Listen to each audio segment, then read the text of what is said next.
এই প্রথম আমরা আচারটা বানালাম, ভাবতেই পারিনি যে আচারটা এত মজার হবে।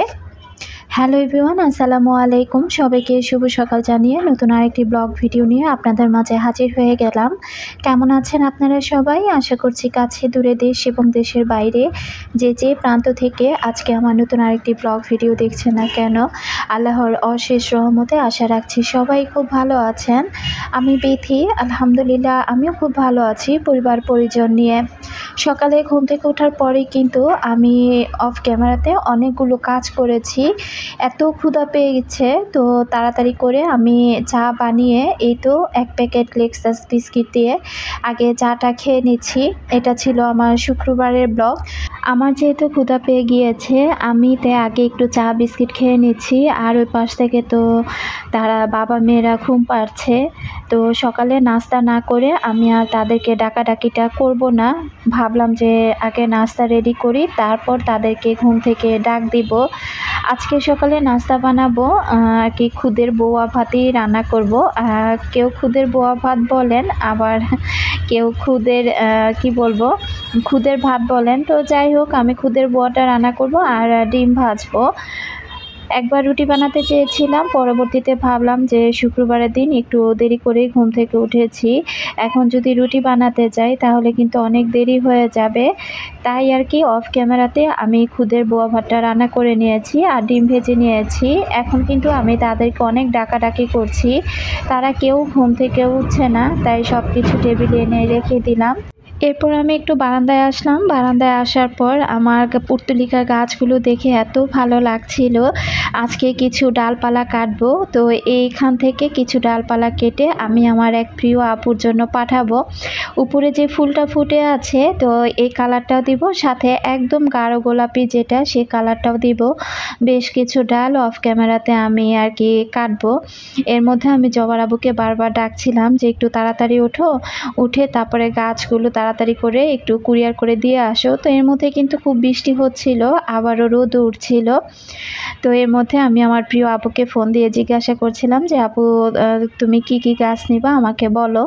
তো আপু আর কি বারবার বলতেছিল আপু শুধু মানি প্লান্টই চায়। তো আমি মানি প্লান্টের সাথে আরও কিছু গাছ আর কি গিফট দিয়েছি। ইচ্ছে হচ্ছিল যে অনেকগুলো গাছ আপুকে দেই, তবে যেহেতু ছোট্ট একটা বাবা আছে, তো বাবাটার জন্য আর কি আপু কোনো গাছ নিতেই চাইছে না। বারবার বলতেছিল যে বাবাটা নাকি গাছ নষ্ট করে ফেলবে, বারান্দাতে ওইভাবে গাছ রাখবে না। আর এই পাশ থেকে এই তো আমার ছোট মেয়ে আর জবার আব্বু ঘুম থেকে উঠে গিয়েছে, তো আমরা তিনজন খেয়ে নিচ্ছি। বড় মেয়ে এখনও ঘুম থেকে উঠেনি, তো বড় মেয়েকে বললাম যে তাড়াতাড়ি উঠো। আর এই পাশ থেকে জবার আব্বু যখন খাচ্ছিল তখন আমি বলতেছিলাম যে একটু তাড়াতাড়ি করে যাও, গাছটা যেন খুব দ্রুত আপু হাতে পেয়ে যায়, ওইভাবে তুমি কুরিয়ার করে দিয়ে আসো। আমাকে আর কি জিজ্ঞাসা করছিল যে গাছগুলো রেডি আছে কিনা, তো বললাম যে না রেডি নাই, তবে রেডি করতে আমার তেমন একটা সময় লাগবে না। তো এর মধ্যে আমাদের খাওয়া দাওয়া শেষ, আমি টেবিলে সব কিছু গুছিয়ে নিয়েছি আর জবার আব্বুকে এর মধ্যে আমি পাঠিয়েও দিয়েছি গাছগুলো দিয়ে কুরিয়ার করার জন্য। এরপর আমি চলে আসছি ঘরের কাজে। তো গতকালকে কিন্তু আমার ছোট আর কি মেজো দেবর আমাকে ফোন করেছিল যে আমার বাসায় আজকেও আর কি আসবে। হঠাৎ করে আর কি ফোনটা দিয়েছিল, তো এখন কিন্তু প্রায় সকাল 10টা সাড়ে 10টার মতো বাজে, এখনো পর্যন্ত আর আসার কোনো নামগন্ধ নেই। তো আমি ভাবতেছিলাম যে আদৌ সে আসবে কি আসবে না, তো ভাবলাম যে আচ্ছা আমি ধীরে সুস্থে কাজ করতে থাকি, আর কি রান্না বান্না করব সেটা নিয়েও একটু চিন্তা করছিলাম। যদিও আমি রাতের বেলা নর্মালে আর কি খাসির মাংসটা নামিয়ে রেখেছিলাম, মাছ নামিয়ে রেখেছিলাম। পরবর্তীতে যখন দেখলাম যে 10টা বেজে গিয়েছে এখনও আসছে না, ও আর কি বলছিল যে বাসায় এসে আর কি আমাদের সাথেও নাস্তা করবে। তো ওর যেহেতু আসতে দেরি হচ্ছে, তাই আর কি ভাবলাম যে রান্নাটা একটু না হয় পরেই বসাই, একটু দেরি করে আর কি বসাই।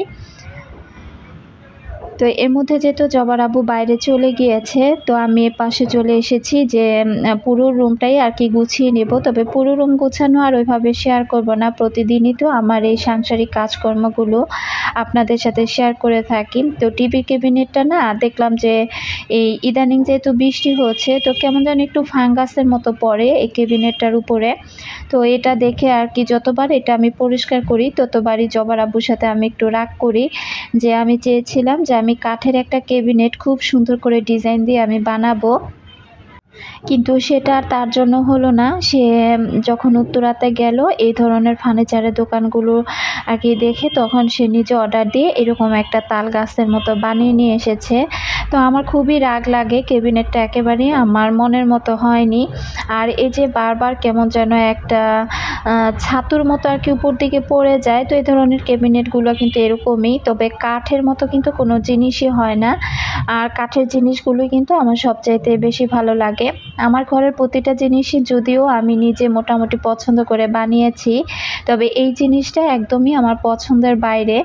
তো আমি সবসময় জবার আব্বুকে বলি, তুমি যদি পারো এটা বিক্রি করে দাও, আমি কাঠ দিয়ে একটা বানিয়ে নিব পরে, আমার এটা পছন্দ হয়নি। তো সে আর কি বলতেছে যে না, সে আর কি এটা বিক্রি করবে না।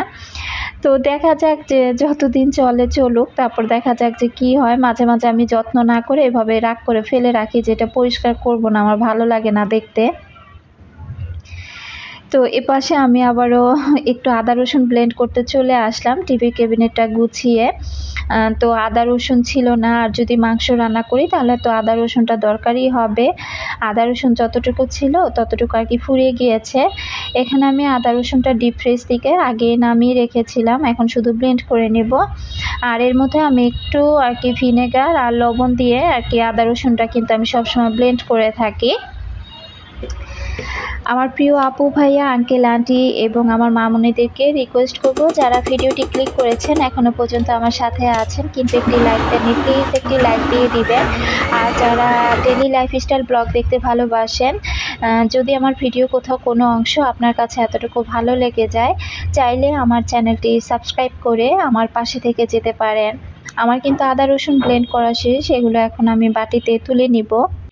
এর মধ্যে কিন্তু এখনও আমার দেবর আসেনি। তো আমি মোটামুটি ক্যাবিনেটটা গুছিয়ে ওকে আর কি ফোন দিলাম যে কি ব্যাপার, কত দূর, তুমি তো আসলে না। তখন আর কি বলতেছিল যে আপা আমি রাস্তায় আছি, হেঁটে হেঁটে আসছি। তো রাস্তায় আর কি প্রচুর গ্যাঞ্জাম হচ্ছিল, শ্রমিকরা খুব আন্দোলন করছিল গার্মেন্টসের সামনে। তো ওইদিকে রাস্তাঘাট আর কি সব বন্ধ ছিল, গাড়ি চলাচল করছিল না।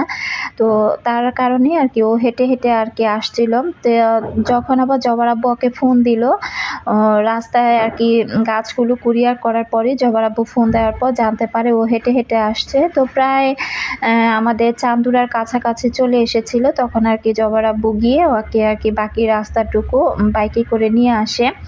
তো তাড়াতাড়ি করে তারপরে আমি নর্মাল ফ্রিজ থেকে মাংসটা নামিয়ে এই যে ভিজিয়ে দিলাম। যদিও রাতে নামিয়ে রেখেছি, তারপরও প্রায় আরও 10-20 মিনিটের মতো এটাকে আমার পানিতে ভিজিয়ে রাখতে হয়েছিল। তাড়াতাড়ি করে অফ ক্যামেরাতে আমি মাংসটা আর কি একদম পরিষ্কার করে সব রকমের মশলা দিয়ে এই যে মাংসটা চড়িয়ে দিলাম।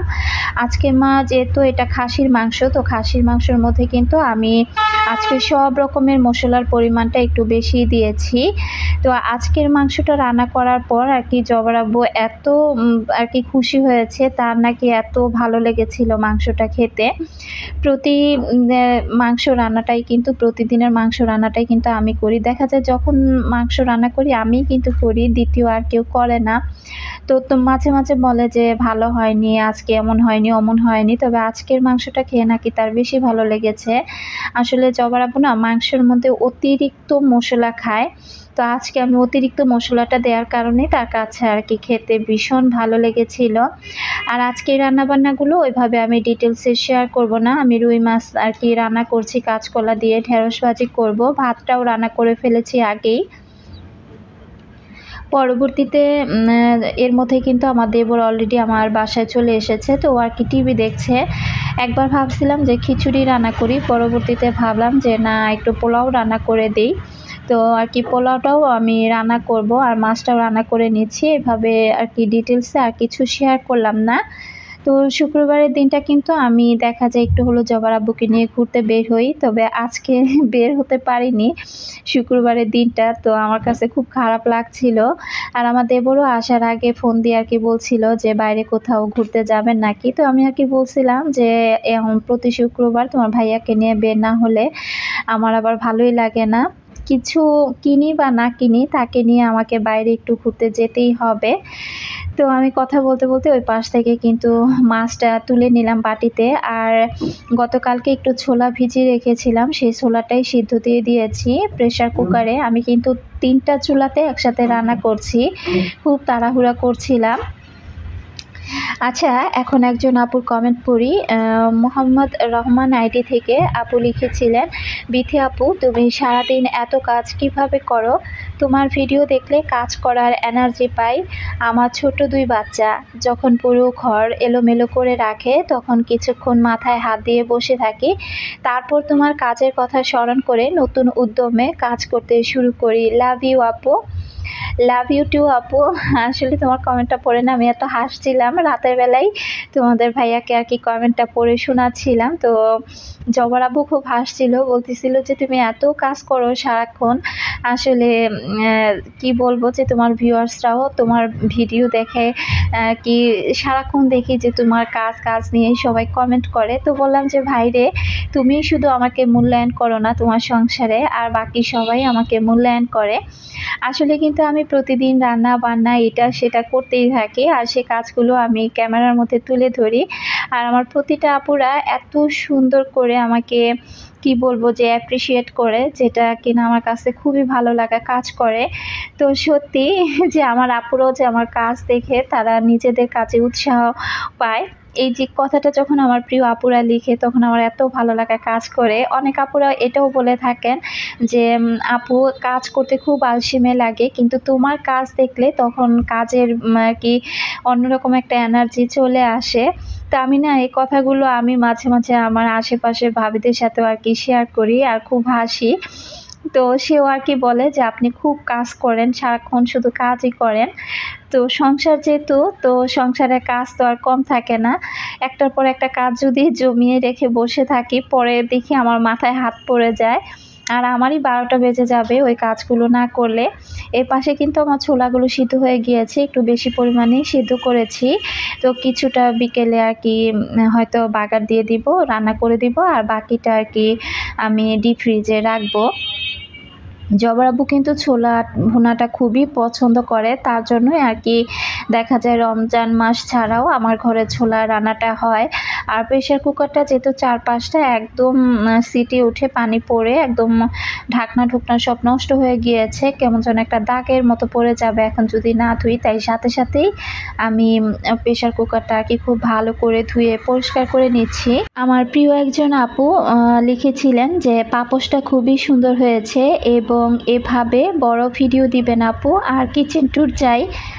তো আপুর উদ্দেশ্যে বলছি, আপু আমার কিন্তু অনেক আগে একটা কিচেন ট্যুরের ভিডিও দেয়া আছে। তো আপু যদি কিছু মনে না করো, একটু কষ্ট করে আমার একদম পিছনের কিছু ভিডিও দেখো, সেখানে আমার কিচেন ট্যুরের ভিডিওটা দেখতে পারবে। আর কিচেন ট্যুর কি দিব, আসলে আমার কিচেনটা কিন্তু আমি এমনিতেই ঘুরিয়ে ফিরিয়ে সবসময় শেয়ার করে থাকি, যদিও ওইভাবে এখন এই মুহূর্তে আমার কিচেন ট্যুর দেবার কোনো ইচ্ছে নেই।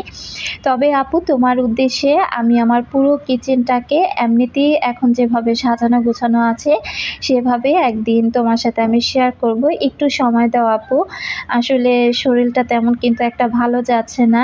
তো হঠাৎ করে কিন্তু গতকাল রাতে থেকে আমার প্রেশারটা নেমে গিয়েছে। আজকে যদিও ভয়েসটা ওভার করছি খুব স্বাভাবিকভাবে, সকাল থেকে দুপুর পর্যন্ত কিন্তু আমার অবস্থা খুবই খারাপ ছিল।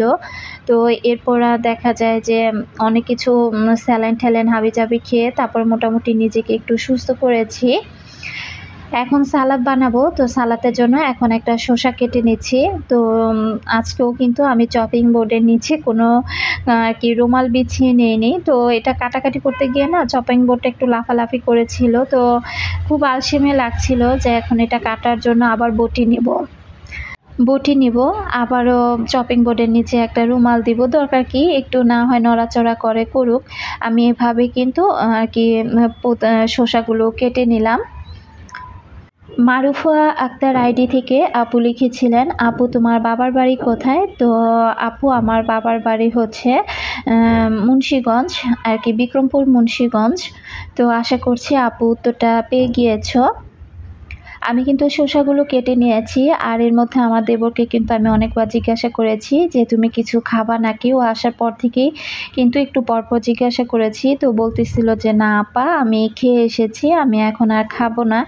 তো আর খাইনি, তো যার জন্য রান্নাটা আরও তাড়াতাড়ি করছিলাম, যেহেতু আসার পরও এখনও কিছুই খায়নি, তো তাড়াতাড়ি করে আগে রান্নাটা করে ফেলি। এখানে আমি মাংসটা নামানোর আগে আরেকটু জিরার গুঁড়া আর গরম মশলার গুঁড়া দিয়ে দিলাম। সকল রান্নাবান্না শেষ করে গোসল করে টেবিলে খাবারটা বেড়ে নিয়েছি। আর এই তো আজকে কাঁচকলা দিয়ে রুই মাছ, সাথে ঢেঁড়স ভাজি আর খাসির মাংস, পোলাও, সালাদ, ভাত, এগুলোই ছিল আজকের দুপুরের খাবার। তো আমি সবাইকে কিন্তু ডাকছিলাম, সবাই বসে একসাথে টিভি দেখছে, আর বারবার বলতেছিলাম অনেক বেলা হয়ে গিয়েছে, তাড়াতাড়ি করে একটু খেয়ে নাও। প্রতিটা রান্না যদিও অনেক তাড়াহুড়া করে করেছি, তবে প্রতিটা রান্নায় কিন্তু মাশাআল্লাহ অনেক মজার হয়েছিল। বিশেষ করে খাসির মাংসটা খেয়ে আজকে এত খুশি হয়েছে জবর আব্বু, বারবার বলতেছিল এখন থেকে তুমি এভাবেই রান্না করবা, এভাবেই রান্না করবা।